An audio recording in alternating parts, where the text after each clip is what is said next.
بسم اللہ الرحمن الرحیم۔ السلام علیکم عزیز طلبہ، برقی خط ای میل لکھنے کا طریقہ۔ آپ لوگوں نے سب سے پہلے بنام لکھنا ہے، جس میں ای میل ایڈریس لکھیں گے آپ، اور وہ فرضی لکھیں گے۔ عنوان آپ موضوع تحریر کریں گے جس موضوع پر آپ نے برقی خط لکھنا ہے۔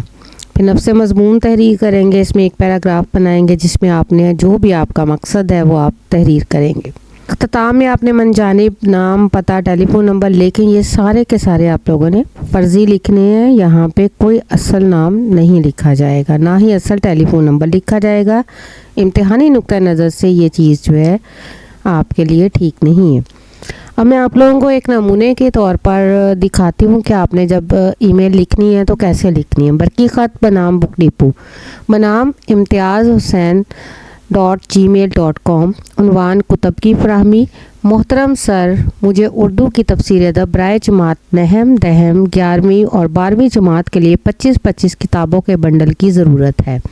مہربانی فرما کر بروقت کتابوں کی فراہمی کو یقینی بنایا جائے۔ من جانب نام علی بے جیم، پتہ بے جیم دال، ٹیلی فون نمبر 0301000000۔ آپ لوگوں نے یہ سارے فرضی لکھنے، اس لیے بہتر یہی ہے کہ یہاں پہ علی بے جیم لکھ دیں، یہ زیادہ بہتر ہے۔ اور یہ آپ کا SLO جو ہے یہ امتحانی نقطہ نظر سے بہت اہم ہے۔ میں امید کرتی ہوں عزیز طلبہ آپ لوگوں کو برقی ای میل لکھنے کا طریقہ اور آپ کو پتہ چل گیا ہوگا کہ ہم نے یہ کیسے لکھنا ہے۔ شکریہ۔